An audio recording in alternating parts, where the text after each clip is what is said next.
ஆண்டவராகிய இயேசு கிறிஸ்துவின் நல்ல நாமத்திற்கு மாட்சிமையும் மகிமையும் உண்டாகட்டும்.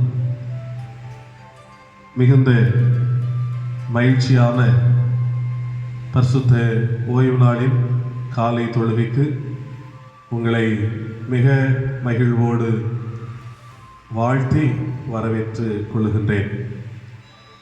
இன்று தென்னிந்திய திருச்சபை மூலமாக இறையியல் கல்வி ஞாயிறு என்று இந்த நாளை நாம் ஆசரிக்கின்றோம்.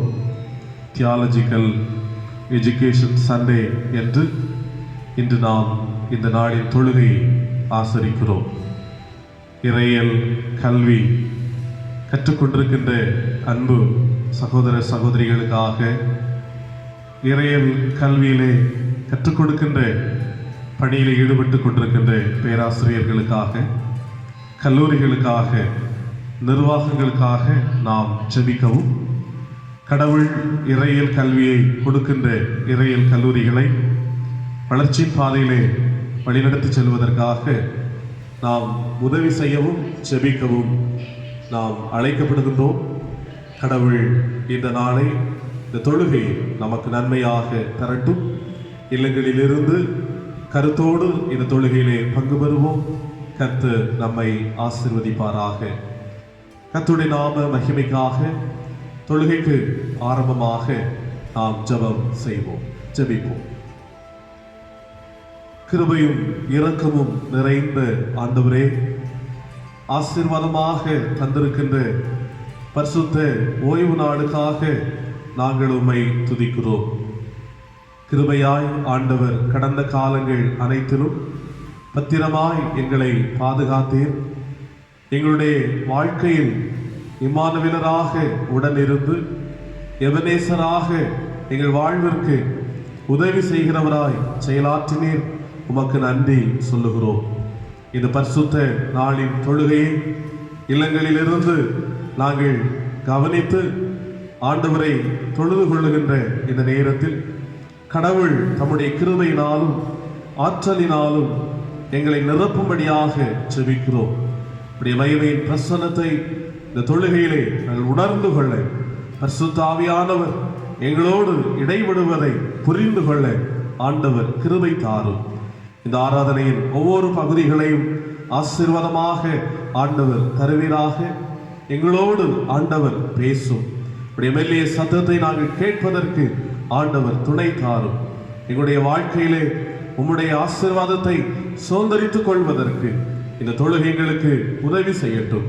சிறப்பாக இறையியல் கல்வி ஞாயிறாக இந்த நாளை நாங்கள் ஆசரிக்கின்ற பொழுது இறையியல் கல்வி கற்றுக் கொடுக்கின்ற பேராசிரியர்களையும் கற்றுக்கொண்டிருக்கின்ற அனைத்து சகோதர சகோதரிகளையும் கல்லூரிகளையும் உம்முடைய கரங்களில் தருகின்றோம். ஆண்டவரே, நாங்களும் இறையியல் கல்வியினுடைய முக்கியத்துவத்தை உணர்ந்து இவர்களுக்காக, வேதாகம கல்லூரிகளுக்காக ஜெபிக்கவும் கொடுக்கவும், ஆண்டவரே அவர்களை உற்சாகப்படுத்தவும் ஆண்டவர் எங்களையும் பலப்படுத்தும்படியாக ஜெபிக்கின்றோம். உற்சாகமாக ஆண்டவருடைய பணியை செய்கின்ற அநேக ஆண்டவருடைய ஊழியக்காரர்களை இந்த கல்லூரிகள் மூலமாக எழுப்பப்படத்தக்கதாக கர்த்தர் கிருபை தாரும். இந்த ஆராதனையை எங்கள் எல்லாருக்கும் ஆசீர்வாதமாக தாரும். ஒரு நம்பிக்கையை, ஒரு புதிய உன்னதமான தேவ பலனை எல்லாருக்கும் ஆண்டவர் கொடுப்பீராக. கர்த்தருடைய கிருபைகளோடு இருக்கட்டும். இந்த ஆராதனையை கர்த்தர் ஆசீர்வதித்து தாரும். இயேசுவின் நாமத்தில் ஜெபிக்கிறோம். ஜெபத்தை கேளும் அன்பு நிறைந்த தூய பிதாவே, ஆமென்.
நாம் அனைவரும் இருந்து ஆண்டவராகிய இயேசு கிறிஸ்து கற்பித்த இறைவேண்டலை ஏறெடுப்போம். பரமண்டலங்களில் இருக்கிற எங்கள் பிதாவே, உம்முடைய நாமம் பரிசுத்தப்படுவதாக, உம்முடைய ராஜ்யம் வருவதாக, உம்முடைய சித்தம் பரலோகத்திலே செய்யப்படுவது போல பூமியிலும் செய்யப்படுவதாக. எங்களுக்கு வேண்டிய ஆகாரத்தை இன்று எங்களுக்கு தாரும். எங்களுக்கு குற்றம் செய்கிறவர்களுக்கு நாங்கள் மன்னிக்கிறது போல எங்கள் குற்றங்களை எங்களுக்கு மன்னியும். எங்களை சோதனைக்கு உட்படுத்தப்படாமல் தீமையினின்று ரட்சித்துக் கொள்ளும். ராஜ்யமும் வல்லமையும் மகிமையும் என்றென்றைக்கும் உம்முடையவைகளே. ஆமேன். வாசிக்கும்படியாக கொடுக்கப்பட்ட முதலாம் திருமறை பாடம் உபாகமம் 6ஆம் அதிகாரம் 1ஆம் வசனம் முதல் 17ஆம் வசனம் முடிய. உபாகமம் 6ஆம் அதிகாரம் 1ஆம் வசனம் முதல் 17ஆம் வசனம் முடிய. நீ உன் தேவனாய கர்த்தருக்கு பயந்து உயிரோடு இருக்கும் நாளெல்லாம் நீயும் உன் குமாரனும் உன் குமாரத்தையும் நான் உனக்கு விதிக்கிற அவருடைய எல்லா கற்பனைகளையும் கட்டளைகளையும் கை கொள்கிறதினாலே உன் வாழ்நாட்கள் நீடித்திருக்கும்படி நீங்கள் சுதந்திரிக்கப் போகிற தேசத்திலே கை கொள்வதற்காக உங்களுக்கு போதிக்க வேண்டும் என்று உங்கள் தேவனாய கர்த்தர் கற்பித்த கற்பனைகளும் கட்டளைகளும் நியாயங்களும் இவைகளே. இஸ்ரவேலே, நீ நன்றாயிருப்பதற்கும் உன் பிதாக்களின் தேவனாய கர்த்தர் உனக்கு சொன்னபடி பாலும் தேனும் ஓடுகிற தேசத்தில் நீ மிகவும் விருத்தியடைவதற்கும் அவைகளுக்கு செவி கொடுத்து அவைகளின்படி செய்ய சவனதமாயிரு. இஸ்ரவேலே கேள், நம்முடைய தேவனாய கர்த்தர் ஒருவரே கர்த்தர். நீ உன் தேவனாய கர்த்தரிடத்தில் உன் முழு இருதயத்தோடும் உன் முழு ஆத்மாவோடும் உன் முழு பலத்தோடும் அன்பு கூறுவாயாக. இன்று நான் உனக்கு கட்டளையிடுகிற இந்த வார்த்தைகள் உன் இருதயத்தில் இருக்க கடவுது. நீ அவைகளை உன் பிள்ளைகளுக்கு கருத்தாய் போதித்து நீ உன் வீட்டில் உட்கார்ந்திருக்கிற போதும் வழியில் நடக்கிற போதும் படுத்துக் கொள்கிற போதும் எழுந்திருக்கிற போதும் அவைகளை குறித்து பேசி அவைகளை உன் கையின் மேல் அடையாளமாக கட்டிக்கொள்வாயாக. அவைகள் உன் கண்களுக்கு நடுவே ஞாபகக்குறியாய் இருக்க கடவுது. அவைகளை உன் வீட்டு நிலைகளிலும் உன் வாசல்களிலும் எழுதுவாயாக. உன் தேவனாய கர்த்தர் உனக்கு கொடுப்பேன் என்று ஆபிரகாம் ஈசாக்கு யாக்கோபு என்பவர்களாகிய உன் பிதாக்களுக்கு ஆணையிட்டு கொடுத்த தேசத்தில் உன்னை பிரவேசிக்க பண்ணும்போது நீ கட்டாத வசதியான பெரிய பட்டணங்களையும் நீ நிரப்பாத சகல நல்ல வஸ்துகளாலும் நிரம்பிய வீடுகளையும் நீ வெட்டாமல் வெட்டப்படுகிற துறவுகளையும் நீ நடாத திராட்சை தோட்டங்களையும் ஒலிவ தோப்புகளையும் அவர் உனக்கு கொடுப்பதினால் நீ சாப்பிட்டு திருப்தியாகும் போது நீ அடிமைப்பட்டிருந்த வீடாகிய எகிப்து தேசத்திலிருந்து உன்னை புறப்பட பண்ணின கர்த்தரை மறவாதபடிக்கு எச்சரிக்கையாயிரு. உன் தேவனாய கர்த்தருக்கு பயந்து அவருக்கே ஆராதனை செய்து அவருடைய நாமத்தை கொண்டே ஆணையிடுவாயாக. உன் தேவனாய கர்த்தருடைய கோபம் உன்மேல் மூண்டு உன்னை பூமியில் வைக்காமல் அழித்து போடாதபடிக்கு உங்களை சுற்றிலும் இருக்கிற ஜனங்களின் தேவர்களாகிய அந்நிய தேவர்களை பின்பற்றாதிருப்பீர்களாக. உன் நடுவில் இருக்கிற உன் தேவனாய கர்த்தர் எரிச்சுள்ள தேவனாயிருக்கிறரே. நீங்கள் மாசாவிலே செய்தது போல உங்கள் தேவனாய கர்த்தரை பரீட்சை பாராதிருப்பீர்களாக. உங்கள் தேவனாய கர்த்தர் உங்களுக்கு கற்பித்த அவருடைய கற்பனைகளையும் அவருடைய சாட்சிகளையும் அவருடைய கட்டளைகளையும் கருத்தாய் கை கொள்வீர்களாக. வாசிக்கும்படியாக கொடுக்கப்பட்ட முதலாம் திருமறை பாடம் வாசித்து முடிந்தாயிற்று. தேவனே மகிமை உண்டாதாக.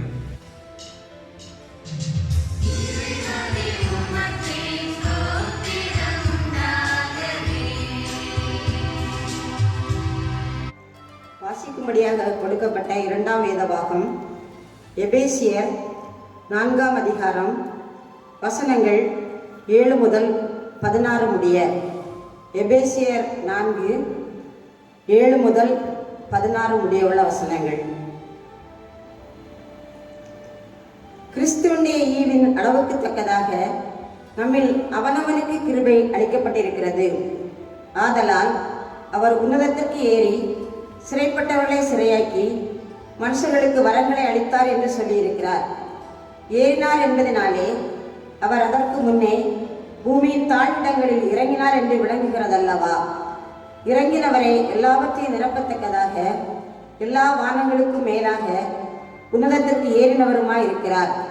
மேலும் நாம் அனைவரும் தேவனுடைய குமாரனை பற்றிய விசுவாசத்திலும் அறிவிலும் ஒருமைப்பட்டவர்களாகி கிறிஸ்துவனுடைய நிறைவான வளர்ச்சியின் அளவுக்கு தக்க பூரண புருஷராகும் வரைக்கும் பரிசுத்தவான்கள் சீர்பொருந்தும் பொருட்டு சுவிசேஷ ஊழியத்தின் வேலைக்காகவும் கிறிஸ்துவின் சரீரமாகிய சபையானது பக்தி விருத்தி அடைவதற்காகவும் அவர் சிலரை அப்போஸ்தலராகவும் சிலரை தீர்க்கதரிசிகளாகவும் சிலரை சுவிசேஷகராகவும் சிலரை மேய்ப்பராகவும் போதகராகவும் ஏற்படுத்தினார்.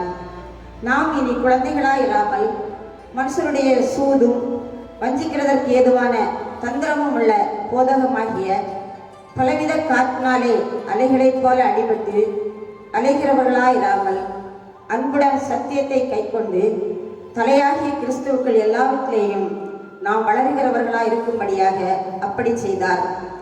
அவராலே சரீரம் முழுதும் அதற்கு உதவியாக இருக்கிற சகல கணுக்களினாலும் இசையாய் கூட்டி இணைக்கப்பட்டு ஒவ்வொரு அவயவமும் தந்தன் அளவுக்கு தக்கதாய் கிரியை செய்கிறபடியே அது அன்பினாலே தனக்கு பக்தி விருத்தி உண்டாக்குகிறதற்கு ஏதுவாக சரீர வளர்ச்சியை உண்டாக்குகிறது என்பதே வாசிக்கும்படியாக கொடுக்கப்பட்ட 2ஆம் வேத பகுதி வாசித்தாயிற்று.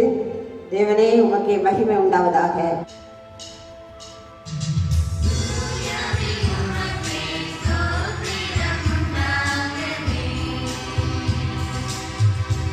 வாசிக்கும்படியாக கொடுக்கப்பட்ட நற்செய்தி பகுதி மத்தேயு 7ஆம் அதிகாரம் 24 வசனம் முதல் 29 வசனங்கள் முடிய. மத்தேயு 7ஆம் அதிகாரம் 24 முதல் 29 முடிய. ஆகையால் நான் சொல்லிய இந்த வார்த்தைகளை கேட்டு இவைகளின்படி செய்கிறவன் எவனோ அவனை கன்மலையின் மேல் தன் வீட்டை கட்டின புத்தி உள்ள மனுஷனுக்கு ஒப்பிடுவேன். பெருமழை சொரிந்து பெருவெள்ளம் வந்து காற்றடித்து அந்த வீட்டின் மேல் மோதியும் அது விழவில்லை. ஏனென்றால் அது கன்மலையின் மேல் அஸ்திபாரம் போடப்பட்டிருந்தது. நான் சொல்லிய இந்த வார்த்தைகளை கேட்டு இவைகளின்படி செய்யாதிருக்கிறவன் எவனோ அவன் தன் வீட்டை மணலின் மேல் கட்டின புத்தி இல்லாத மனுஷனுக்கு ஒப்பிடப்படுவான். பெருமழை சொரிந்து பெருவெள்ளம் வந்து காற்றடித்து அந்த வீட்டின் மேல் மோதின போது அது விழுந்தது, விழுந்து முழுவதும் அழிந்தது என்றார். இயேசு இந்த வார்த்தைகளை சொல்லி முடித்த போது அவர் வேத பாரகரை போல் போதியாமல் அதிகாரமுடையவராய் அவர்களுக்கு போதித்தபடியால் ஜனங்கள் அவருடைய போதகத்தை குறித்து ஆச்சரியப்பட்டார்கள். கிறிஸ்துவுக்கே மகிமை உண்டாவதாக.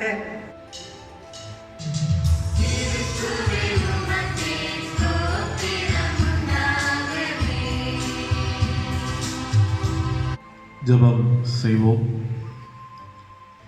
துதிகளுக்கு பாத்திரராக இருக்கிற அருள் நிறைந்த ஆண்டவரே, இந்த மனமகிழ்ச்சியான பரிசுத்த நாளை நினைத்து நாங்கள் உம்மை துதிக்கிறோம், ஸ்தோத்தரிக்கிறோம். இல்லங்களிலிருந்து இந்த நாட்களில் உம்மை ஆராதிக்கின்ற ஒரு கிருபையை நீர் கொடுத்திருக்கின்றீர். ஆண்டவரே, காலங்களின் சூழல்கள் எங்களுடைய வாழ்க்கையில இப்படிப்பட்ட ஒரு நிலைமையை தந்தாலும் காணொலி மூலமாக உம்முடைய பரிசுத்த நாமத்தை நாங்கள் மகிமைப்படுத்துவதற்கு இறைவன் இந்த தருணத்தை தந்திருப்பதற்காக நன்றி சொல்லுகிறோம். ஆண்டவரே, இந்த பரிசுத்தமான இந்த ஓய்வு நாளுக்காக நாங்கள் உம்மை துதிக்கிறோம், உம்மை ஸ்தோத்திரிக்கிறோம், உம்மை மகிமைப்படுத்துகிறோம். கிருபையாய் இம்மட்டும் எங்களோடு நீர் செயலாற்றுவதை நினைத்து நாங்கள் உமக்கு நன்றி சொல்லுகிறோம். தகப்பனே, நீர் ஜெபத்தை கேட்கிறவர், ஜெபத்தை புறக்கணிக்காதிருக்கிற கர்த்தர், எங்களுடைய விண்ணப்பங்களுக்கு பதில் கொடுக்கிற பலன் கொடுக்கிற ஆண்டவர். எங்களை தரை மட்டும் தாழ்த்தி இந்த பரிசுத்த நாளின் காலை பொழுதிலே ஆண்டவர் எங்களோடு பேசும்படியாக, எங்களுடைய தேவைகளை சந்தித்து எல்லா மக்களையும் நீர் பாதுகாக்கும்படியாக உடைய சமூகத்தை நோக்கி நாங்கள் பார்க்கிறோம். அன்பின் தகப்பனே, இந்த நாட்களில் கொரோனாவினுடைய பாதிப்புகளுக்காக ஆண்டவரே, இந்த கொள்ளை நோயினுடைய பாதிப்புகள் நாளுக்கு நாள் அதிகரித்துக் கொண்டிருக்கிற ஒரு சூழ்நிலையிலே இந்த நோய் தொற்று மாற வேண்டும் என்று உடைய சமூகத்தை நோக்கி நாங்கள் பார்க்கிறோம். ஆண்டவரே, உலகமெங்கிலும் லட்சக்கணக்கான மக்கள் பலியாகி இருக்கின்ற ஒரு நிலையிலே இந்த கொள்ளை நோயினுடைய பாதிப்புகளினால் எத்தனையோ மக்கள் வேதனையுற்று மருத்துவமனையிலே அனுமதிக்கப்பட்டிருக்கிற ஒரு சூழ்நிலையிலே தகப்பனே உடைய இரக்கத்திற்காக கெஞ்சுகிறோம் ஐயா. உடைய மனதிற்கத்திற்காக நாங்கள் கெஞ்சுகிறோம். ஒரு விசையில் இரக்கம் பாராட்டி இந்த நோயினுடைய தொற்றுதல் முற்றிலுமாக மாறத்தக்கதாக, இந்த உலகத்தினுடைய மக்கள் எல்லாம் பாதுகாக்கப்படத்தக்கதாக ஆண்டவரே உம்மிடத்தில் நாங்கள் ஜெபிக்கிறோம். கர்த்தாவே, ஒரு பெரிய மாற்றத்தை தாரும், ஒரு விடுதலை காலத்தை தாரும், ஒரு சுகத்தின் நாட்களை நீர் தாரும் ஐயா. இந்த வாதை கொள்ளை நோயினுடைய காரியங்கள் அதில் முற்றிலுமாக மாறத்தக்கதாக ஆண்டவரே, மக்கள் பலியாகாதபடிக்கு, மக்கள் பாதிக்கப்படாதபடிக்கு ஒரு இயல்பினுடைய காலங்களை கர்த்தர் தரும்படியாக நாங்கள் ஜெபிக்கிறோம். ஆண்டவரே, மருத்துவமனையிலே வேதனையின் மத்தியிலே நோய்களினுடைய தீமையான அந்த சூழலிலே கஷ்டப்பட்டு கொண்டிருக்கிற மக்களுடைய சுகவாழ்வுக்காக நாங்கள் ஜெபிக்கிறோம். அவருடைய பாதுகாப்புக்காக ஜெபிக்கிறோம். அவருடைய ஜீவன் உம்முடைய பார்வையில் அருமையாக இருக்க வேண்டும் என்று, அவர்களை கர்த்தர் நீர் காத்துக்கொள்ள வேண்டும் என்று ஜெபிக்கிறோம் ஐயா. மருத்துவர்கள் கொடுக்கிற சிகிச்சைகள் அவருடைய சரீரத்திற்கு அது பலன் கொடுக்கட்டும், ஒரு விடுதலை அவர்கள் பெற்றுக்கொள்ளட்டும். ஆண்டவரே, கர்த்தருடைய பலன் அவர்களை தாங்கும்படியாக ஜெபிக்கிறோம். ஆண்டவரே, சிகிச்சை கொடுக்கிற மருத்துவர்களுக்காக, ஆண்டவரே, மருத்துவ பணியாளர்களுக்காக, இன்னும் பல நிலைமையிலே இந்த நோய் தொற்றை தடுப்பதற்காக உழைத்துக் கொண்டிருக்கின்ற சுகாதாரத்துறையிலே பணி செய்கிற மக்களுக்காக, தூய்மை செய்கின்ற அருமையான சகோதர சகோதரிகளுக்காக, காவல்துறையிலே பணியாற்றுகின்ற அன்பு பிள்ளைகளுக்காக, அரசு அதிகாரிகளுக்காக, அரசு தலைவர்களுக்காக நாங்கள் ஜெபிக்கிறோம் ஐயா. எப்படியாகிலும் இந்த நோயை கட்டுப்படுத்த வேண்டும், இதனுடைய தீவிரத்தை குறைக்க வேண்டும் என்கிற நிலைமையிலே எடுத்துக்கொள்கிற சகல முயற்சிகளையும் ஆண்டவர் வாய்க்கு செய்யும். ஒரு பெரிய மாற்றத்தை கர்த்தர் நீர் தாரும். எடுத்துக்கொள்கிற முயற்சிகளை கர்த்தர் நீர் கைகூடி வர செய்யும். ஆண்டவரே, தகப்பனே, கூப்பிடுகிற காக்கை குஞ்சுகளுக்கும் ஆகாரம் கொடுக்கிறவர் நீர் அல்லவோ, வேண்டுதலை கேட்கிறவர் நீர் அல்லவோ. தகப்பனே, ஒரு பெரிய விடுதலையை நீர் கொடுக்கும்படியாக ஜெபிக்கிறோம் ஐயா. நீர் உருவாக்கிய மனுக்குலம் ஆண்டவரே, அதை நினைத்தருளும் சுவாமி. இஸ்ரவேல் ஜனங்கள் எகிப்திலே அடிமைகளாக வேதனையுற்றுக் கொண்டிருந்த போது அவருடைய பெருமூச்சை கேட்டு அவர்களுக்கு விடுதலை கொடுக்கும்படியாக இறங்கி வந்த ஆண்டவர் எங்கள் மத்தியிலே கடந்து வாரும். இந்த உலகத்தின் மனுக்குலத்தின் மீது கடந்து வாரும். மக்களை நீர் மீட்கும்படியாக ஆண்டவரே, இந்த தீமையிலிருந்து மக்களை நீர் விடுதலையாக்கும்படியாக ஜெபிக்கிறோம். கர்த்தாவே, உதவி செய்வீராக. அருமையானவர்களை இழந்து துயரத்தோடும் கண்ணீரோடும் இருக்கிற மக்களுக்கு ஆண்டவர் ஆறுதலை கொடுப்பீராக. கண்ணீரை ஆண்டவர் துடைப்பீராக.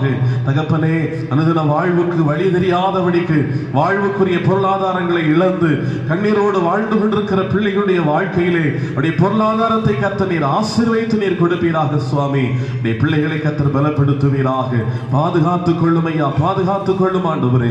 தகப்பனே, ஆண்டவரே, இந்த காலங்கள் முற்றிலுமாக மாறட்டும். இந்த காலங்கள் ஒரு சுகத்தின் காலங்களாக மாறட்டும், சமாதானத்தின் நாட்களாக மாறட்டும், ஒரு மெய்யான விடுதலையின் நாட்களாக மாறட்டும் ஐயா. ஆண்டவரே, இந்த நோய் தொற்று அதிகரித்துக் கொண்டிருப்பதினாலே வாழ்விலே அச்சத்தோடு, உடலிலே உள்ளத்திலே சோர்ந்து போனவர்களாக, நடுங்கிக் கொண்டிருக்கிறவர்களாக, அச்சத்தோடு பயத்தோடு வாழ்ந்து கொண்டிருக்கிற நிலைமையிலே தகப்பனே, ஒவ்வொரு மக்களையும் நீர் தைரியப்படுத்தும், ஒவ்வொரு மக்களையும் நீர் பாதுகாத்துக் கொள்ளும். கர்த்தருடைய வல்லமையின் கரங்கள் ஒவ்வொருவரையும் பாதுகாக்க வேண்டும் என்று மன்றாடுகிறோம் சுவாமி. தகப்பனே, இந்த நாட்களிலே நீ கொடுத்திருக்கிற ஆண்டவரே திருச்சபைகளுக்காக நன்றி சொல்லுகிறோம். உலகமெங்கும் இருக்கிற ஊழியங்களுக்காக, ஊழிய இயக்கங்களுக்காக நன்றி சொல்லுகிறோம். ஊழியக்காரர்களுக்காக ஜெபிக்கிறோம், மிஷனரிகளுக்காக ஜெபிக்கிறோம். கர்த்தர் அவர்களை பலப்படுத்தி பயன்படுத்துவீராக. என்னுடைய தென்னிந்திய திருச்சபைக்காக, என்னுடைய பிரதம பேராயருக்காக, ஆண்டவரே, பிரதம பேராயர் அவர்களுக்கு கீழாக இயங்குகின்ற அனைத்து பொறுப்பாளர்களுக்காக நன்றி சொல்கிறோம். எல்லா பேராயர்கள், திருச்சபைகள், இறைமக்கள், ஆண்டவருடைய ஊழியக்காரர்கள் அனைவருக்காக நாங்கள் ஜெபிக்கிறோம். விசேஷமாக எங்களுடைய கன்னியாகுமரி பேராயத்திற்காக, எங்களுடைய கன்னியாகுமரி பேராயத்தின் பேராயருக்காக, அவருடைய குடும்பத்திற்காக, ஆண்டவரை பேராயர் அவருடைய நல்ல வழிகாட்டுதல்களுக்காக, ஆண்டவர் ஞானத்தையும் சுகத்தையும் பலனையும் பாதுகாப்பையும் தந்து தொடர்ந்து எங்கள் பேராயத்தை வளர்ச்சியின் பாதையிலே கொண்டு செல்வதற்கு ஆண்டவர் அவர்களை பயன்படுத்த வேண்டும் என்று மன்றாடுகிறோம். பேராய பொறுப்பாளர்களையும், பேராயத்தில் தந்திருக்கிற எல்லா நிறுவனங்களையும், திருச்சபைகளையும் ஆசீர்வாதமாய் கர்த்தர் வளர்ச்சி அடைய பண்ண வேண்டும் என்று மன்றாடுகிறோம் சுவாமி. எங்கள் கிராமத்தை ஆசீர்வதியும், எங்கள் தேசத்தை ஆசீர்வதியும். ஆண்டவரே, எங்கள் திருச்சபையை பாதுகாத்துக் கொள்ளும். திருச்சபையினுடைய ஒவ்வொரு குடும்பங்களையும் ஆண்டவர் காத்துக்கொள்ளும். இந்த கஷ்டமான காலங்களிலே எந்த தீமைகளும் அவர்களை அணுகிவிடாதபடிக்கு கர்த்தர் அவர்களை பாதுகாப்பீராக. ஒவ்வொரு குடும்பங்களிலும் கர்த்தருடைய பாதுகாப்பு கடந்து வரட்டும். நானும் என் வீட்டாருமோ என்றால் கர்த்தரையே சேவிப்போம் என்று சொல்லுகிற அனுபவத்தோடு ஒவ்வொரு குடும்பங்களும் வளரட்டும் ஆண்டவரே. பலவீனங்களின் மத்தியிலே கஷ்டப்பட்டுக் கொண்டிருக்கிற பிள்ளைகள், காயங்களை புண்களை சந்தித்து அது நிமித்தமாய் கஷ்டப்பட்டுக் கொண்டிருக்கின்றவர்கள் ஆண்டவரே உம்முடைய பலனை சுகத்தை பெற்றுக்கொள்ளட்டும் ஐயா. நீர் குணமாக்குகிற கர்த்தர், குணமாக்குகிற ஆண்டவர். உம்முடைய பிள்ளைகளுக்கு சுகம் கொடுப்பீராக.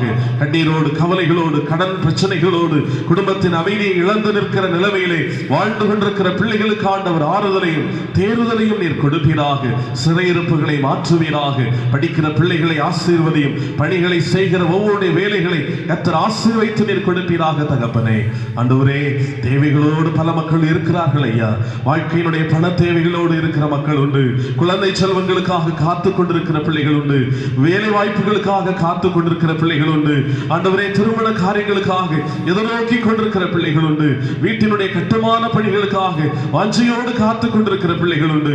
ஒவ்வொருவரும் எதிர்பார்க்கிற ஆசீர்வாதங்களை ஆண்டவர் கொடுப்பீராக.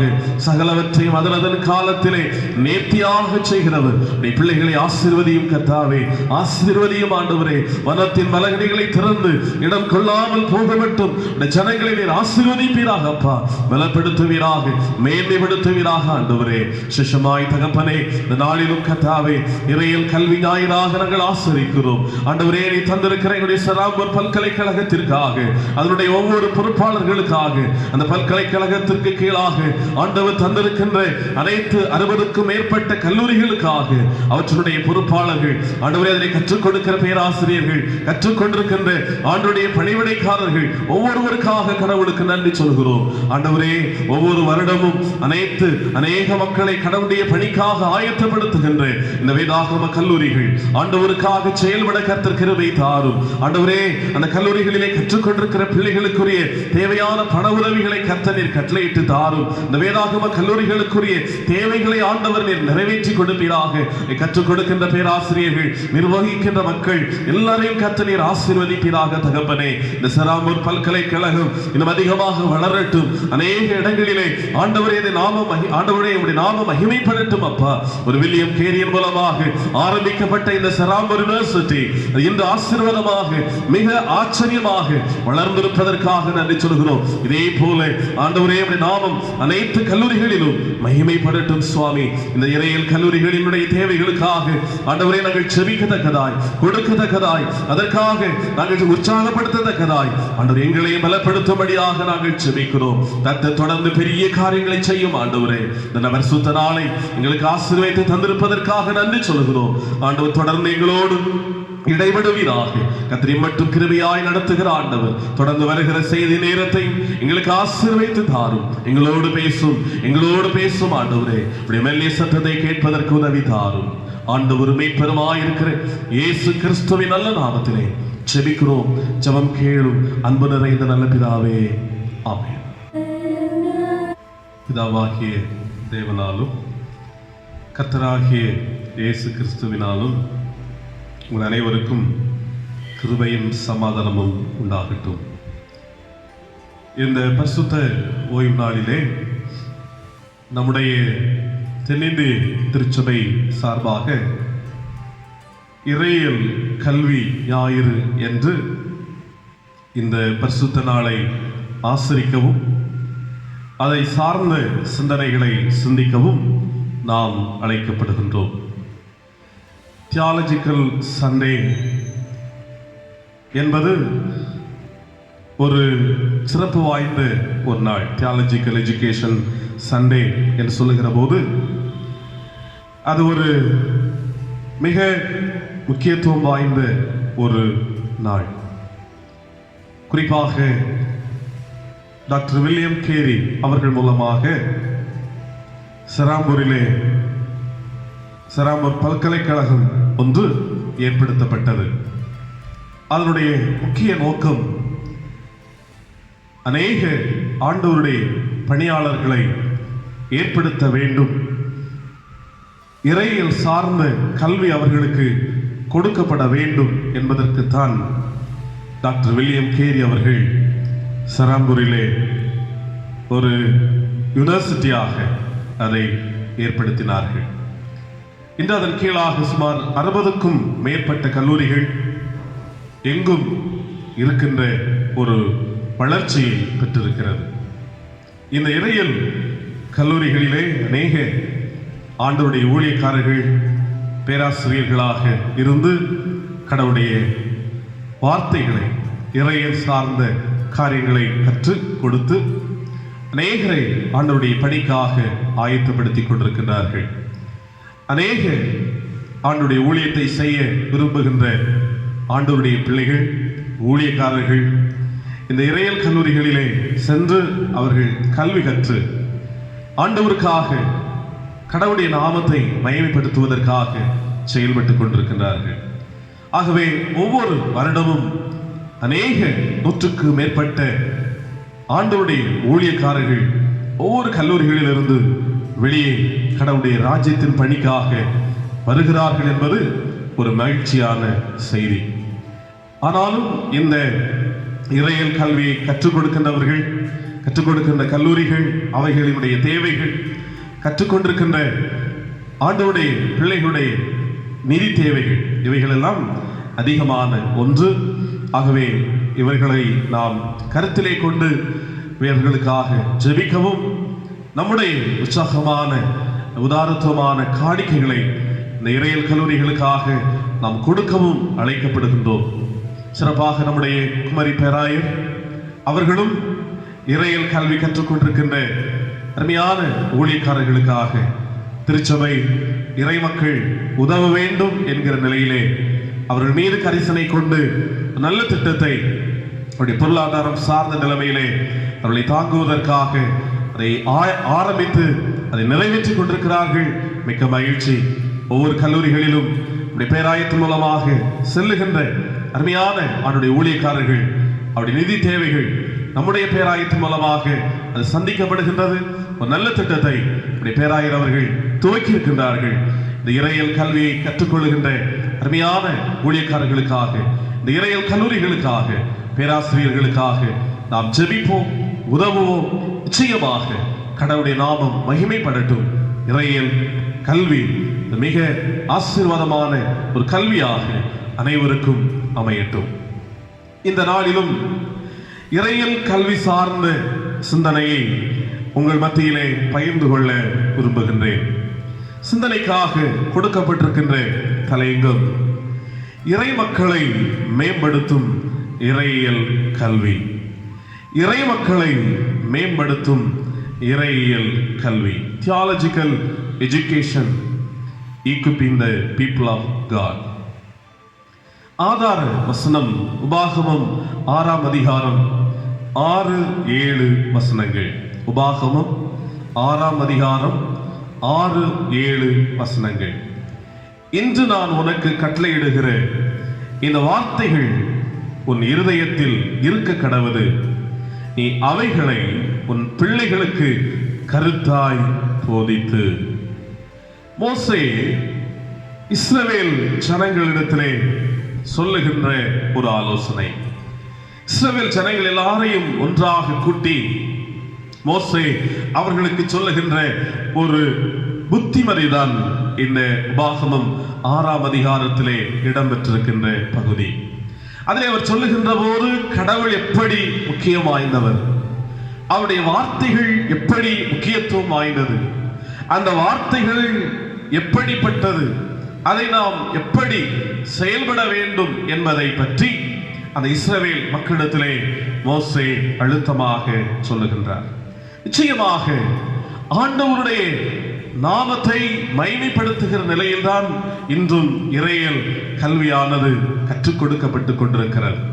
இறையியல் கல்வி என்று சொல்லுகிற போது அது கடவுளை பற்றி சொல்லுகின்ற ஒன்று, கடவுளுடைய வார்த்தையை பற்றி கற்றுக் கொடுக்கின்ற ஒன்று, பல சமயங்களை பற்றிய புரிதலை, தெளிவை நமக்கு கற்றுக் கொடுக்க நம்மை தூண்டுகின்ற ஒன்று, பல சமய மக்களோடு, சமயங்களை பின்பற்றுகின்ற மக்களோடு எப்படி நாம் பழக வேண்டும், எப்படி கடவுளை புரிந்து கொண்டு பிற சமய மக்களோடு நம்முடைய தொடர்பை ஏற்படுத்திக் கொள்ள வேண்டும் என்கின்ற சிந்தனைகளை எல்லாம் கொடுத்து இறைப்பணியாளர்களை இறைப்பணி செய்வதற்காக ஒரு மிகச்சிறந்த நிலைமையிலே அவர்களை ஆயத்தப்படுத்துவதுதான் இந்த இறையியல் கல்வி.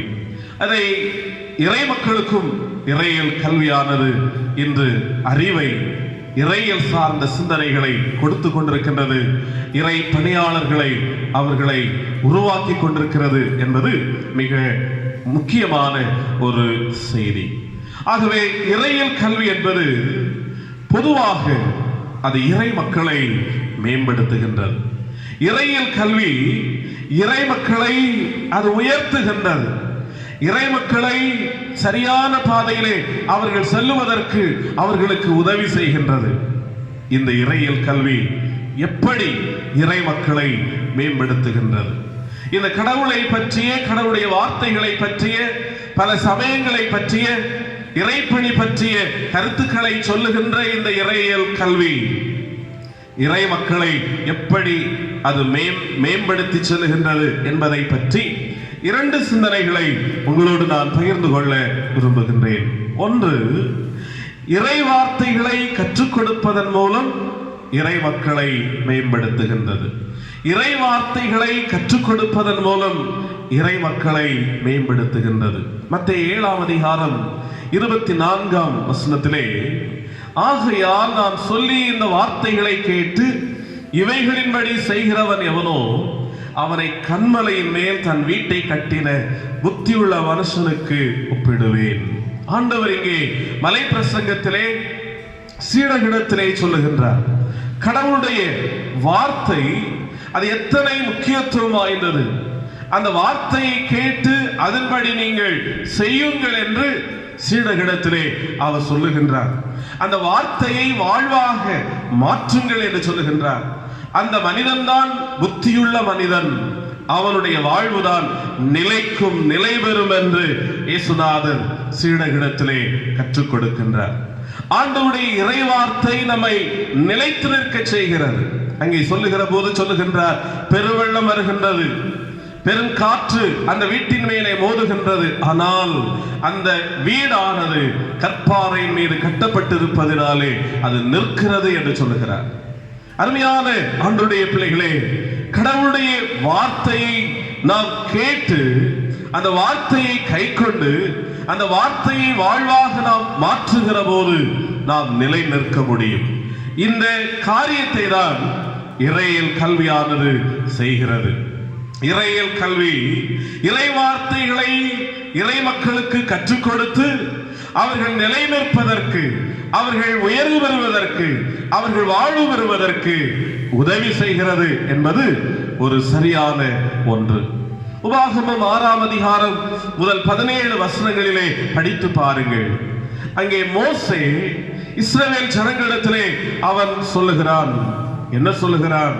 நீங்கள் கடவுளுடைய வார்த்தையை முக்கியப்படுத்த வேண்டும்.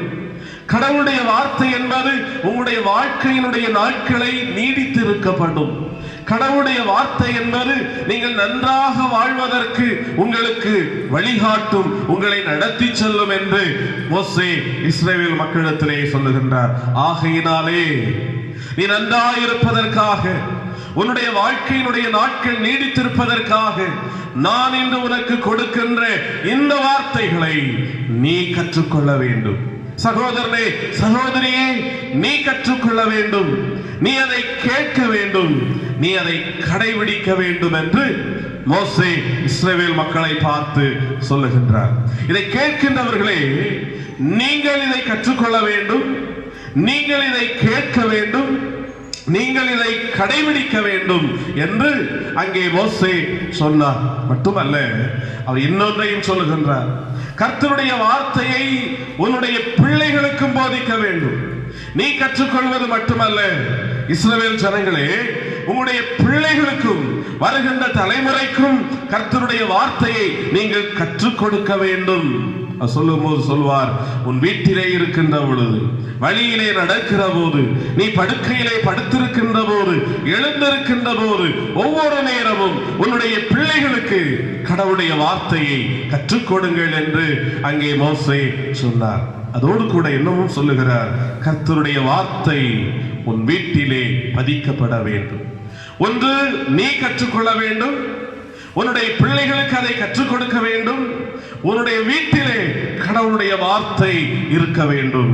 உன்னுடைய வீட்டு நிலையிலே, உன்னுடைய வாசல்களிலே இந்த வார்த்தையை எழுது என்று ஆண்டவர் மோசேயின் மூலமாய் இஸ்ரவேல் ஜனங்களிடத்திலே சொன்னார். அன்புக்குரியவர்களே, இன்று நம்முடைய வாழ்க்கையிலும் கூட இதை நாம் சிந்தித்து பார்ப்பது நலமானது. இறையியல் கல்வி அதைத்தான் இறை மக்களுக்கு சொல்லுகிறது. நீங்கள் நீங்கள் கடவுளுடைய வார்த்தையை கற்றுக்கொள்ளுங்கள். கற்றுக்கொள்ளுகின்ற கடவுளுடைய வார்த்தையை உங்களுடைய பிள்ளைகளுக்கு சொல்லுங்கள். நீங்கள் கற்றுக்கொள்ளுகின்ற இறை வார்த்தைகளை உங்களுடைய வீட்டிலே பதிவு செய்து கொள்ளுங்கள். உங்களுடைய வீடு கடவுளுடைய வார்த்தையால் நிரம்பி இருக்கட்டும் என்று கடவுளுடைய வார்த்தையை கற்றுக் கொடுத்து அவர்களை தெளிந்த பாதையிலே மேம்படுத்தி செல்வதுதான் இறையியல் கல்வி. கிறிஸ்துவுக்குள் அருமையானவர்களே, அந்த மோசே இஸ்ரவேல் ஜனங்களிடத்திலே சொன்னாரே, இயேசுநாதர் சீடர்களிடத்திலே சொன்னாரே, எந்த அளவிற்கு கர்த்தருடைய வார்த்தை ஒரு மனிதனுடைய வாழ்க்கையை மேம்படுத்தும் என்று. இந்த நம்முடைய வாழ்க்கையிலே கர்த்தருடைய வார்த்தையை நாம் கற்றுக்கொண்டிருக்கிறோமா? கர்த்தருடைய வேத வசனத்தை நாம் கேட்கிறவர்களாக வாழ்ந்து கொண்டிருக்கிறோமா? கர்த்தருடைய வார்த்தையை கை கொள்ளுகிறவர்களாக, வார்த்தையை வாழ்வாக மாற்றுகிறவர்களாக வாழ்ந்து கொண்டிருக்கிறோமா? இந்த காலங்களிலே பிள்ளைகளுக்கு ஆன்லைன் கிளாஸஸ் மூலமாக கல்வி கற்றுக் கொடுக்கப்படுகின்றது. ஆனால் வேத வசனத்தை கற்றுக் கொடுப்பதற்கு நம்முடைய பிள்ளைகள், வருகின்ற இளைய தலைமுறை அதை அறிந்து கொள்வதற்கு எவ்வளவு நேரம் நாம் செலவிடுகிறோம்? எவ்வளவு நேரம் நம்முடைய பிள்ளைகள் ஆண்டவருடைய வேத வசனத்தை புரிந்து கொள்வதற்கு, அறிந்து கொள்வதற்கு, கற்றுக்கொள்வதற்கு நாம் செலவிடுகிறோம் என்பதை சிந்தித்து பார்ப்போம். நம்முடைய வீட்டிலே வேத வசனம் இருக்கிறதா? யோசித்து பாருங்கள். வீட்டிலே கர்த்தருடைய வார்த்தையினுடைய சத்தமானது தொனிக்கிறதா? வீட்டின் நிலைகளிலே நாம் எதை தொங்கவிட்டுக் கொண்டிருக்கிறோம்? யோசித்து பாருங்கள். பலவிதமான வேண்டாத காரியங்கள், பலவிதமான தீமையான காரியங்கள், இவைகள் எல்லாம் நம்முடைய இல்லங்களிலே, நம்முடைய நிலைகளிலே, நம்முடைய வாசல்களிலே இருப்பது நிச்சயமாக ஒரு வேதனையான ஒன்று. ஆனால் கடவுளுடைய வார்த்தை நம்முடைய வாழ்க்கையிலே நாம் கை கொள்ள வேண்டும், நம்முடைய பிள்ளைகளுக்கு கற்றுக் கொடுக்க வேண்டும். நம்முடைய வீட்டிலே கடவுளுடைய வார்த்தை இருக்க வேண்டும். ஒரு நிகழ்வை சுட்டிக்காட்ட விரும்புகின்றேன். எனக்கு அறிமுகமான ஒரு பால்காரர், திருச்சபையிலே இருந்த ஒரு அருமையான ஒரு சகோதரர். அவர் அனுதினமும் பால் வியாபாரம் செய்கிற வேலையை அவர் செய்து கொண்டிருந்தார். அவருடைய மனைவி, 2 பிள்ளைகள். ஆனால் அந்த சாதாரணமான குடும்பத்திலே ஒரு நல்ல பழக்கம் அவருடைய வாழ்க்கையிலே இருந்தது. என்னவென்று சொன்னால், அவர்கள் கல்வி கற்றுக் கொண்டிருக்கின்ற அருமையான சிறு பிள்ளைகள். ஆனால் அந்த பிள்ளைகள் தாய் ஒழுங்காக சொல்லுகிறதை ஒழுக்கமாக கேட்டு கடைபிடிக்கின்ற ஒரு அருமையான பிள்ளைகள். சனிக்கிழமை என்றாலே அந்த தாய் தன்னுடைய பிள்ளைகளுக்கு சொன்ன ஒரு காரியம் இதுதான்: மற்ற நாட்களிலே பாடத்தை, உலக பிரகாரமான பாடங்களை நீங்கள் படியுங்கள். ஆனால் சனிக்கிழமை அந்த தாய் தன்னுடைய பிள்ளைகளை வேறு எந்த விதமான உலக பிரகாரமான கல்விக்கு இடமளிப்பதில்லை. தன்னுடைய பிள்ளைகளை உலக பிரகாரமான கல்வி புஸ்தகங்களை ஒதுக்கி வைக்க சொல்லிவிட்டு வேதத்தை கற்றுக் கொடுப்பார்கள். ஞாயிற்றுக்கிழமைக்குரிய ஓய்வு நாள் பாடசாலையினுடைய பாடங்களை சொல்லிக் கொடுப்பார்கள். வேதாகமத்தை போட்டிகளுக்குரிய, தேர்வுகளுக்குரிய அந்த வசனங்களை கற்றுக் கொடுப்பார்கள். இந்த சனிக்கிழமை முழுவதும் பரிசுத்த வேதத்தினுடைய வார்த்தைகள், பரிசுத்த வேதாகமம் சார்ந்த காரியங்கள், இதைத்தான் அந்த தாய் தன்னுடைய பிள்ளைகளுக்கு கற்றுக் கொடுத்தார்கள். நான் பணியாற்றிய அந்த திருச்சபையிலே அந்த பிள்ளைகளை நான் கவனிக்கிற பொழுது, இன்று நான் அவர்களை பார்க்கிற போது, அந்த பிள்ளைகள் ஒரு சாதாரண ஒரு பால் வியாபாரியினுடைய ஒரு பிள்ளைகள். இன்று எந்த அளவிற்கு அவர்கள் உயர்ந்திருக்கிறார்கள் என்று நான் சமீபத்திலே அவர்களை கேட்ட பொழுது நிச்சயமாக நான் ஆச்சரியப்பட்டேன். மருத்துவ கல்வி படிப்பதற்காக அந்த வீட்டினுடைய முதல் மகன் ஆயத்தமாகி கொண்டிருக்கிறார். அன்புக்குரியவர்களே, சாதாரணமான ஒரு நிலைமைதான். ஆனால் வேதத்தினுடைய வசனத்திற்கு அந்த தாய் முக்கியத்துவம் கொடுத்து தன்னுடைய பிள்ளைகளும் அந்த நிலைமையிலே வளர வேண்டும் என்று சொல்லுகிற ஒரு நிலைமையை கற்றுக் கொடுத்தபடினாலே இன்று அந்த பிள்ளைகள் சாதாரணமாயிருந்தாலும் கூட ராஜாவினுடைய பிள்ளைகளாக, ஒரு உயர்ந்த பிள்ளைகளாக, ஒரு மேன்மைக்குரிய பிள்ளைகளாக உயர்ந்திருக்கிறார்கள் என்பது மிக மிக ஆசீர்வாதமான ஒரு அனுபவம். இது நம்முடைய வாழ்க்கையில் நம்முடைய தலைமுறைகளும் ஆசீர்வதிக்கப்படுவதற்கு, மேம்படுத்தப்படுவதற்கு இறைவனுடைய வார்த்தைகளை நாம் முக்கியப்படுத்த வேண்டும். கடவுளுடைய வார்த்தையை நம்முடைய வாழ்க்கையிலே கேட்க வேண்டும், அதை கை கொள்ள வேண்டும், அதை நம்முடைய பிள்ளைகளுக்கு நாம் சொல்லிக் கொடுக்க வேண்டும். நம்முடைய வீட்டிலே கர்த்தருடைய வார்த்தைக்கு நாம் இடமளிக்க வேண்டும். உலகத்தினுடைய சடங்காச்சாரங்களுக்கு அல்ல, உலகத்தினுடைய கொள்கைகளுக்கு அல்ல, கடவுளுடைய வார்த்தைக்கு நம்முடைய வீடு, நம்முடைய வீட்டார் செவிகொடுப்பதற்கு நாம் நம்மை ஆயத்தமாக்க வேண்டும் என்பது கடவுள் இன்று நமக்கு கற்றுத் தருகிற ஒன்று. வேதத்திற்கு எந்த அளவிற்கு முக்கியத்துவம் நம்முடைய வாழ்க்கையிலே இருக்கிறது, வேத வசனங்களுக்கு எந்த அளவிற்கு முக்கியத்துவம் நம்முடைய பிள்ளைகளுடைய வாழ்க்கையிலே இருக்கிறது, வேத வசனத்தினுடைய முக்கியத்துவம் எந்த அளவிற்கு நம்முடைய வீட்டிலே இருக்கிறது என்பதை யோசித்து பாருங்கள். வேத வசனத்திற்கு புறம்பாக எந்த காரியங்கள் இருக்குமானால் நம்முடைய வாழ்க்கையை விட்டு அகற்றி விடுவோம். அது நம்முடைய வாழ்க்கையை மேம்படுத்தாது. கடவுளுடைய வார்த்தை மாத்திரமே நம்முடைய வாழ்க்கையை மேம்படுத்தும் என்பதை உணர்ந்தவர்களாக இறையியல் கல்வி இறை மக்களுக்கு கடவுளுடைய வார்த்தையை கற்றுக் கொடுத்து அவளை மேம்படுத்துகிறது என்பதை புரிந்து கொண்டு நாமும் இந்த கல்வியை கற்றுக்கொள்வதற்கு ஆயத்தமாவோம். ஆண்டுடைய வார்த்தையை கற்றுக் கொடுக்கின்ற இந்த கல்லூரிகளை, அவர்களுடைய பணிகளை நம்முடைய ஜெபத்தினாலும் உற்சாகமான உதவியினாலும் தாங்குவதற்கு நாம் அழைக்கப்படுகின்றோம். இரண்டாவதாக, இந்த இறையியல் கல்வி இறை மக்களை எப்படி மேம்படுத்துகின்றது? நாம் சிந்திக்கிற பொழுது இறை பணியை கற்றுக் கொடுப்பதன் மூலம் இறை மக்களை மேம்படுத்துகிறது. இறை பணியை கற்றுக் கொடுப்பதன் மூலம் இறை மக்களை மேம்படுத்துகின்றது. எபேசியர் 4ஆம் அதிகாரம் 12ஆம் வசனத்திலே படித்து பாருங்கள். படிக்கிறேன், கேளுங்கள். பரிசுத்தவான்கள் சீர்பொருந்தும் பொருட்டு சுவிசேஷ ஊழியத்தின் வேலைக்காகவும் கிறிஸ்துவின் சரீரமாகிய சபையானது பக்தி விருத்தி அடைவதற்காகவும் சிலரை அப்போஸ்தலராகவும், சிலரை தீர்க்கதரிசிகளாகவும், சிலரை சுவிசேஷகராகவும், சிலரை மேய்ப்பராகவும் போதகராகவும் ஏற்படுத்தினார். பவுல் இங்கே எபேசுவில் இருந்த விசுவாசிகளுக்கு சொல்லுகின்றார், இறைப்பணி எத்தனை முக்கியத்துவம் வாய்ந்த ஒன்று. சொல்லும் போது சொல்லுகின்றார், இறைப்பணி ஆண்டவருக்காக செய்கின்ற பணி, திருத்தொண்டாற்றுகின்ற அந்த பணி, அது இறை மக்களை சீர்பொருந்த செய்கிறது. இறை மக்கள் அன்பிலும் ஒருமைப்பாட்டிலும் வளர்வதற்கு அவர்களுக்கு உதவி செய்கிறது. அது சபை அல்லது இறை மக்கள் பக்தி விருத்தி அடைவதற்கு உதவி செய்கின்றது. இயேசு கிறிஸ்துவிலே அவர்கள் வளருவதற்கு உதவி செய்கிறது. இயேசு கிறிஸ்துவினுடைய பண்பிலே அவர்கள் வளருவதற்கு உதவி செய்கிறது என்று அங்கே பவுல் எபேசுவில் இருந்த இறை மக்களுக்கு சொல்லுகின்றார். அன்புக்குரியவர்களே, இறைப்பணி என்பது அந்த பணியை செய்கின்ற மக்களை நிச்சயமாக மேம்படுத்துகின்றது. ஆகவே தான் இறையியல் கல்வி என்று சொல்லுகிற போது அங்கேயும் இறை மக்களை கற்றுக்கொள்வதற்காக வருகின்றவர்களை ஆண்டவருடைய பணியை செய்வதற்காக அவர்களுக்கு கற்றுக் கொடுக்கப்படுகின்றது.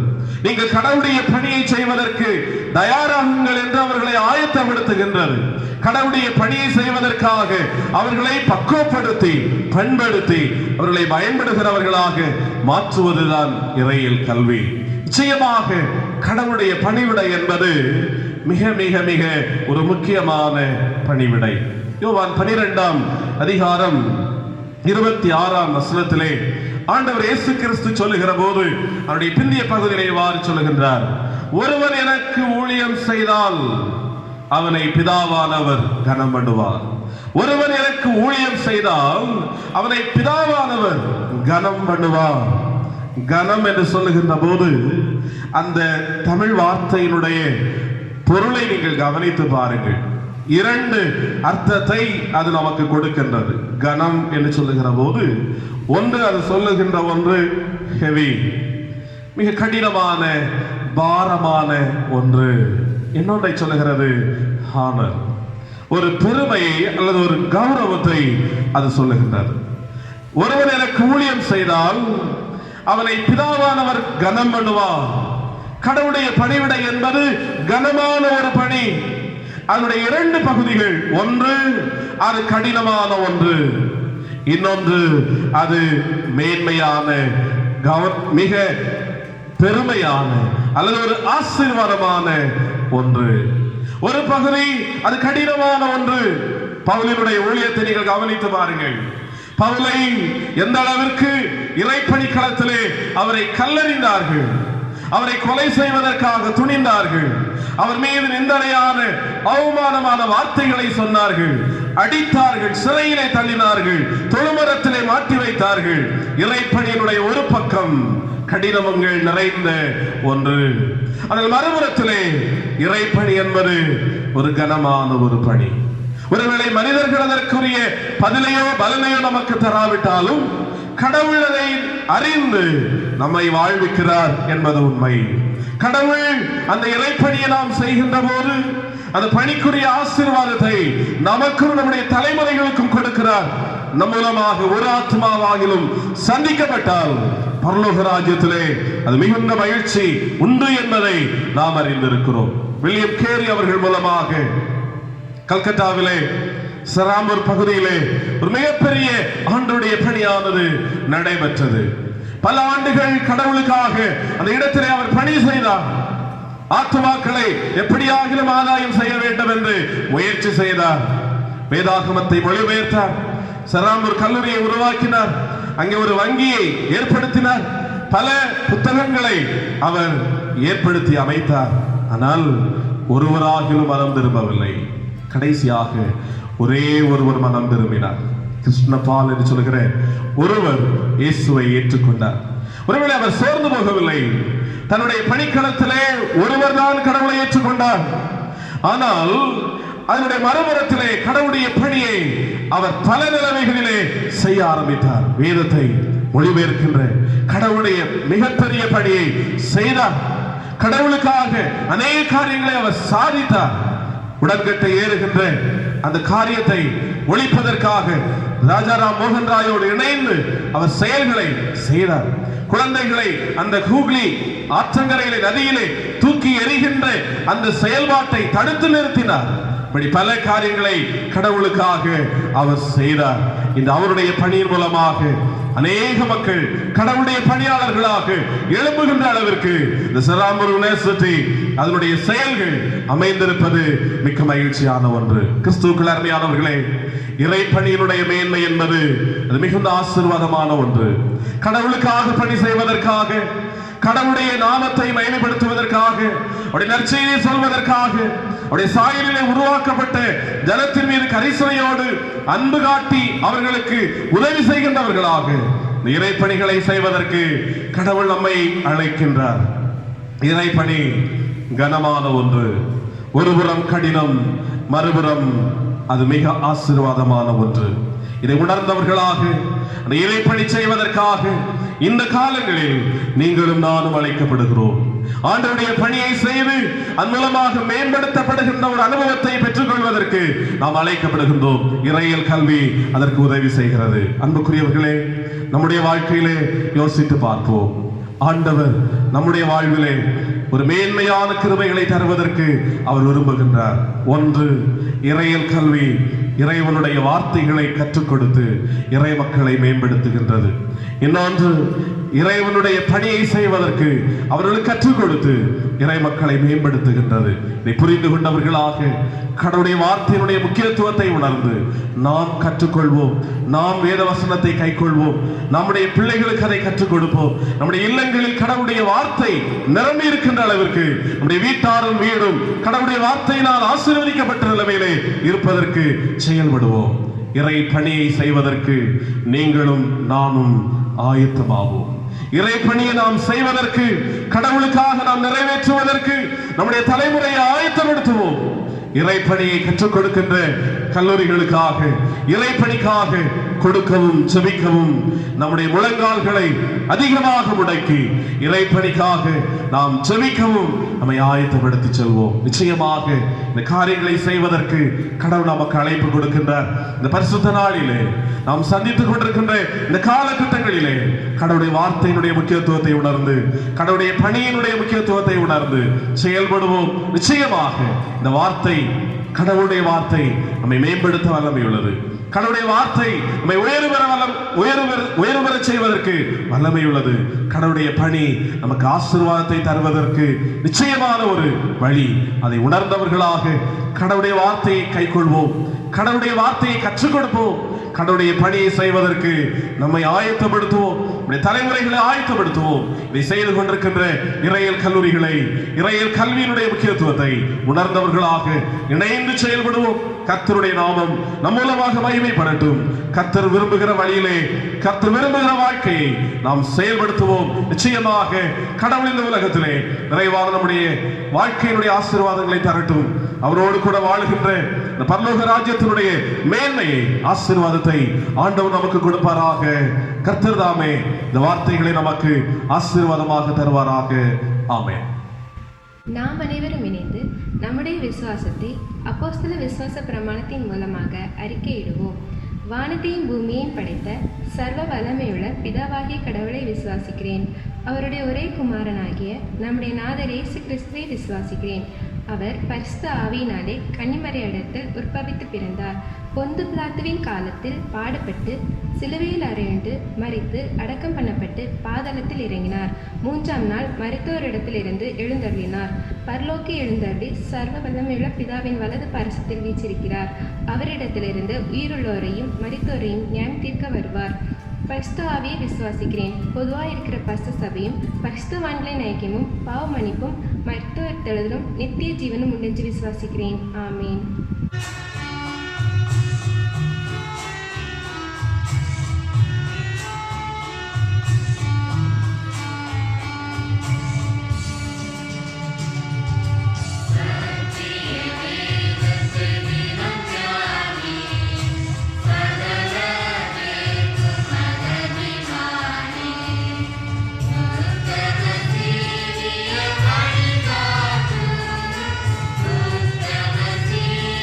Yeah.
தொழுகைக்கு நிறைவாக நாம் ஜெபம் செய்வோம், ஜெபிப்போம். நல்ல பிதாவே, கிருபையாய் இந்த நேரத்தை தந்ததற்காக உமக்கு நன்றி சொல்லுகிறோம். ஆண்டவரே, இல்லங்களில் இருந்து இந்த காணொளி மூலமாக இந்த நாளின் தொழுகையை நாங்கள் ஆஸ்வதிப்பதற்கு நீர் அனுக்கிரகம் தந்தீரே, உமக்கு நன்றி சொல்கிறோம் ஐயா. ஆண்டவரே, உம்மை துதித்து நாங்கள் பாடல்களை பாடவும், உம்மிடத்தில் நாங்கள் ஜெபிக்கவும், கர்த்தாவே உம்முடைய பரிசுத்தமான வார்த்தைகளை சிந்திக்கவும் கிருபை தந்தீரே, உமக்கு நன்றி சொல்கிறோம். தகப்பனே, கேட்ட வார்த்தைகளை மனதிலே கொண்டவர்களாக கர்த்தருடைய வார்த்தை எந்த அளவிற்கு முக்கியத்துவம் வாய்ந்தது, கர்த்தருடைய பணி எந்த அளவிற்கு அது சிறப்பான ஒன்று என்பதை புரிந்து எங்களுடைய வாழ்க்கையை மேம்படுத்தும் என்பதை உணர்ந்தவர்களாக ஆண்டவரே நாங்களும் இவைகளை பின்பற்றுவதற்கு எங்களுக்கு அனுக்கிரகம் செய்யும் ஐயா. இவைகளிலே மக்கள் நடப்பதற்கு இறையியல் கல்லூரிகள் இறையியல் கல்வியின் மூலமாக வழிகாட்டுகிறது என்பதை உணர்ந்து இறையியல் கல்லூரிகளினுடைய தேவைகளையும் நாங்கள் மனதிலே கொண்டு செயல்படுவதற்கு, கொடுப்பதற்கு, ஜெபிப்பதற்கு ஆண்டவரே எங்களை பலப்படுத்தும்படியாக நாங்கள் ஜெபிக்கிறோம். கர்த்தர் எங்களோடு கூட நீர் செயல்பட்டதற்காக உமக்கு நன்றி ஆண்டவரே. இல்லங்களில் இருந்து ஆண்டவரே ஆராதனையிலே பங்கெடுத்த எல்லா மக்களையும் ஆண்டவர் ஆசீர்வதித்தருளும். உம்முடைய மெய்யான கிருபை ஒவ்வொருவரோடும் கூட இருக்கட்டும் ஆண்டவரே. எங்களுக்கு முன்பதாக இருக்கிற ஒரு புதிய நாட்கள் ஆசீர்வாதமாக இருக்கட்டும் சுவாமி. ஒவ்வொரு நாளும் எங்களுடைய கரங்களை பிடித்து நீ நடத்தி செல்லும் அப்பா. பயப்படாதே, திகையாதே, கலங்காதே. நான் உன்னோடு இருக்கிறேன், நான் உன்னை விட்டு விலகுவதும் இல்லை, உன்னை கைவிடுவதும் இல்லை, உன்னை திக்கற்றவர்களாக விடேன் என்று சொல்லி ஆண்டவரே உம்முடைய வார்த்தைகளால் எங்களை பலப்படுத்துவீராக. நாங்கள் முன்னேறி செல்ல கிருபை தாரும் அப்பா. முடங்கி விடாதபடிக்கு, கலங்கி சோர்ந்து போகாதபடிக்கு, கண்ணீர் விட்டு நாங்கள் வேதனைப்பட்டு விடாதபடிக்கு கர்த்தருடைய கரங்கள் எங்களை பாதுகாக்கட்டும் சுவாமி. உம்முடைய பரிசுத்த கரத்தில் எங்களை தாழ்த்தி நாங்கள் ஒப்புக் கொடுக்கிறோம். இந்த பரிசுத்தமான ஆராதனையிலே பங்கெடுத்த எல்லா மக்களையும் கர்த்தர் ஆசீர்வதியும். இந்த ஆராதனையின் ஒவ்வொரு பகுதிகளையும் நிறைவேற்றின ஒவ்வொருவரையும் ஆண்டவர் ஆசீர்வதிப்பீராக. வருகிற நாட்களை எங்களுக்கு சமாதானமாய் தாரும் ஆண்டவரே. ஒவ்வொரு நாளும் எங்களுக்கு போதித்து உம்முடைய ஆலோசனைகளை சொல்லிக் கொடுத்து உம்முடைய பாதை எங்களுக்கு காண்பித்து வழி இதுவே, இதிலே நடந்து செல்லுங்கள் என்று எங்களுடைய கரங்களை பிடித்து ஆண்டவரே நீ நடத்தி செல்லும் சுவாமி. துன்பங்களுக்கு, தீமைகளுக்கு எங்களை விலக்கி காத்துக்கொள்ளும். உம்முடைய தேவ சமாதானம் ஒவ்வொருவரோடும் தங்கி இருக்கட்டும். தரை மட்டும் எங்களை தாழ்த்துகிறோம், எங்களை வெறுமையாக்குகிறோம் கர்த்தாவே. சகல துதியும் கனமும் மகிமையும் ஒருவருக்கே செலுத்துகிறோம். ஆண்டவர் மீட்பெருமாயிருக்கிற எங்கள் ஆண்டவர் இயேசு கிறிஸ்துவின் நாமத்திலே தாழ்மையோடு கேட்கிறோம். எங்கள் ஜெபத்தை ஏற்றுக்கொள்ளும் அன்பு நிறைந்த நல்ல பிதாவே, ஆமென்.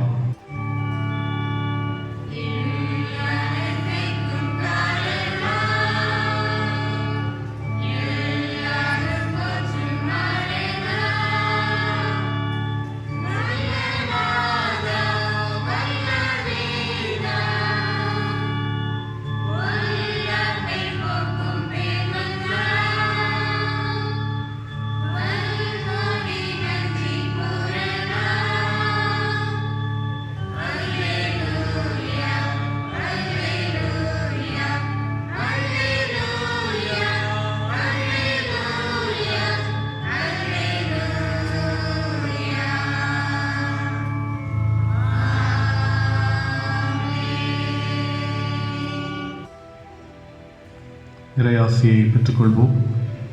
நமது ஆண்டவராகிய இயேசு கிறிஸ்துவின் கிருபையும் பிதாவாகிய தேவனுடைய அன்பும் தூய ஆவியானவரின் நீங்காத திருவுறவும் நம் அனைவரோடும் விசேஷமாக இறையியல் கல்வியை கற்றுக் கொடுக்கின்ற கல்லூரிகளோடும் பேராசிரியர்களோடும் கற்றுக்கொள்ளுகின்ற அன்பு சகோதர சகோதரிகளோடும் இறை பணியோடும் என்றும் சதா காலங்களிலும் நிறைவாய் தங்கியிருப்பதாக. ஆமென்.